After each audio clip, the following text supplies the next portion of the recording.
look, we've been working with the industry and the environmental groups, all the stakeholders, Mark, for a year and a half. Senator, on the distribution of revenue, the 27% would go to municipalities having no producing sites but located in counties with shale wells. Does that mean that they would not have to be contiguous? And given the large number of municipalities in Pennsylvania, does that mean you could be the far end of a county, not right next or even near a well, but still get revenue? Yeah, it's our intent to be contiguous, and certainly, if the conversation next week shows that there are impacts beyond that, look, I'm open to those conversations, but we want to make sure that we're hitting the impacted areas. That's been my goal from day one, to hit the impacted areas as best as we can. Okay. Senator, you said you're hoping to have a bill out in about a week or so. Can you take us through what you're hoping for as far as the timeline of getting a vote in the Senate and maybe getting this into law? Are you hoping to have that done by June, or what are your thoughts? Sure. Well, in all positive, I'm always the guy that the glass is half full. So, it's my plan to get something introduced within a week. It will, the week we come back after the primary, hopefully we can move that out of committee, get it to appropriations, and I think we could be well prepared to have a vote on this in early June. Senator, on the local zoning, on that PUC model ordinance, I just was curious, should that include issue of keeping wells away from bodies of water, or would that be something that would be part of that model? Yeah, and that's a great question. We've had plenty of questions about moving along other components of legislation with this impact fee. Everything from pipeline safety. We got bills ready to roll. Lisa Baker's got a bill in the Senate, and to the extent that some of these items may continue to move independently of this, may move independently of the governor's Marcellus Shale Commission. Look, we're all trying to be respectful of that commission and what it reports, and from my understanding, they're going to do some reports in various stages of finding.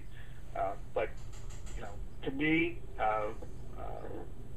we've got some core issues out there that still need to be addressed, and should they be able to be addressed with this, currently with them, or after it.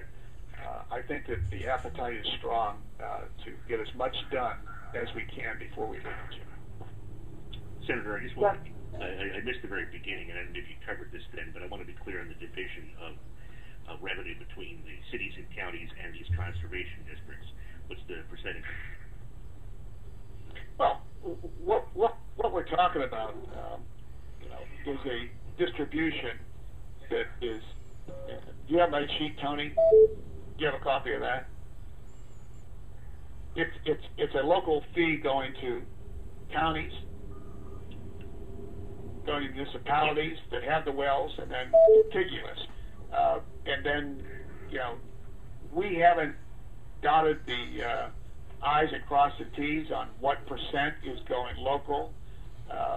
But I can tell you, my goal is to send 60% local. Okay, so you gave a percentage share distribution of 36% to counties, 37% to municipalities with producing wells, 27% to municipalities with contiguous to producing wells. That they would divide 60% of the revenue. That would be my intent. Senator Pete DeCourcy, Capital Wire. What's your intent at the moment for the other two, the conservation districts versus the other impact? Is that 10 for conservation and 30 for the other 2020? What do you believe me? Well, look, I think that I think that discussion, I've got some numbers in my own head that we've talked about. Certainly, it's based upon some need, also, Pete. But I don't want to close the door on any distribution of those dollars. I want to make sure that conservation districts get adequate funding, provide the services that they need to provide. And then certainly the other dollars, how those are broken up, then can go to the environmental cleanup projects and programs that we're proposing. But it could easily be a split of 20% and 20%. But I'm not stuck on those numbers. Okay, and the other question is that Governor Corbett and Jim Cawley have said what they would like to see is you start with the needs. There's $100 million worth of needs. There's $150 million worth of needs. Whatever that number is, and then you figure out a fee. It seems like you're starting with the fee and then saying we're going to spend this much. In your mind, have you gotten across that hurdle of persuading the governor and the lieutenant governor and the commission that you are providing no more than is needed for these various needs? Well, look, one thing that I think that I can articulate well is that the impacts that are taking place in these counties and municipalities currently is only the beginning. So are the impacts going to be greater from today to 5 years from now? Absolutely. What they're going to be, I'm not sure what they're going to be. Can we wait 5 years to fully understand all the impacts? No. So this is what I believe is fits in the parameters that I began talking about last year. The main parameter is a fee structure that does not diminish investment in the Commonwealth.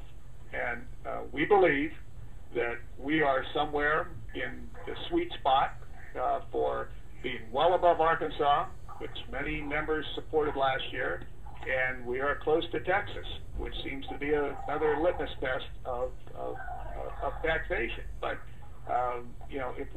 if anybody thinks they're going to move this higher in revenue, then the parameters that I believe are important of keeping the investment here becomes a major issue. So, look, I think this is a piece of going to be a piece of legislation that hits a sweet spot. And have you talked to House leaders and Representative Hutchinson about this, and what have their preliminary reactions been? We have been working with the House. We've been sharing all this information, and certainly I can't speak for what their plan will be with it.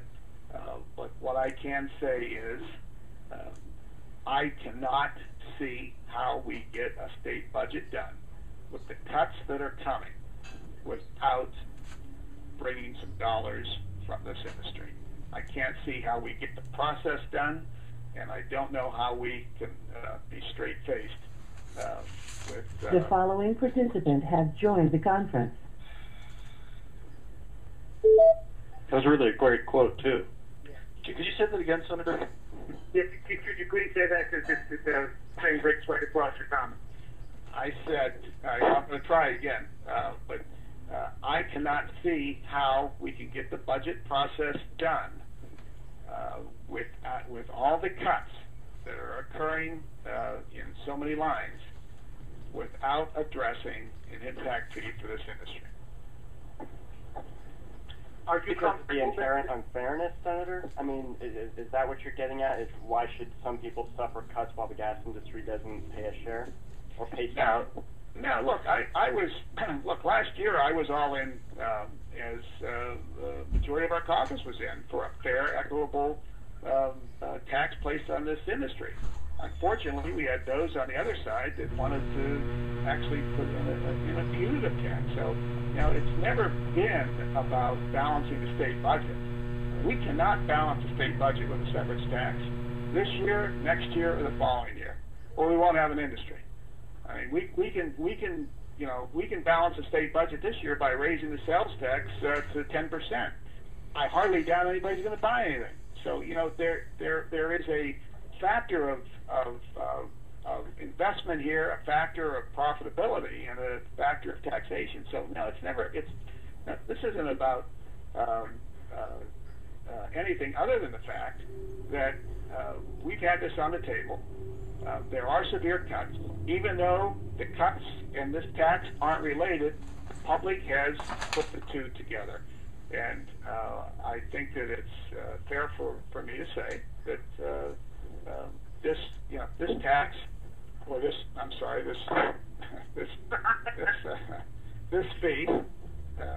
fee, stand corrected, cross that out, everybody. This fee, hits to the heart of what the issue is. I mean, the issue is clearly the costs to these local municipalities and the counties. It hits to the cost of remediation. We continue in Pennsylvania to have huge issues with remediation, whether it's from abandoned wells from 100 years ago. We have homes that are still having gas migrating into them from abandoned wells. So, if we really truly want to hit to the heart of what everybody has said publicly, then this fee hits to the heart of it. And if anybody has any objections to it, then they're objecting to it on a whole new level that I haven't seen. Senator, when you referred to not being able to get the budget done without some dollars from this industry, you were referring to the political dynamic, weren't you?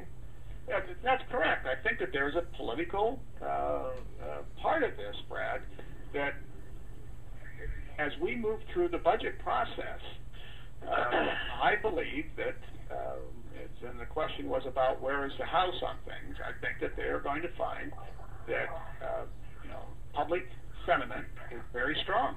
And as I said, this fee, if it all went to the general fund, it's not going to solve our budget problem, not by any sense. But the political pressures that are on legislators because of the cuts starts connecting dots in trying to get this budget done. Senator, has the governor said he's comfortable with using the PUC and the CFA, which are, after all, state funds and statewide funds, or statewide entities, pardon me, to drive out the funds, and do you expect that to be a sticking point? Well, look, I like the CFA. I like that process. It's worked in the past, and it works well. When we look at the PUC, I think it fits the parameters of keeping it out of the general fund. I think it fits the parameters that you have a quasi. The following participant has joined the conference. John Bear. That body has processes in place, although we're not certain of what may ultimately be necessary, but there could arise disputes. And the PUC is uniquely qualified and uniquely capable of handling that. So, look, it's my best attempt to work in the parameters that have been handed to me. And if those parameters, I'm outside of them, then I guess I've got a job in front of me of convincing some people that this is a good plan. And isn't that what we do? I need to go out and sell it now. And since you're trying to sell it to a governor who is wary about this being portrayed as a statewide tax and as a state thing, why did you pick the CFA, which he's proposing to abolish with the Liberty Loan Fund? Well, the CFA, again, I said I like very much, that is part of the governor's budget proposal that certainly I think will merit plenty of conversation.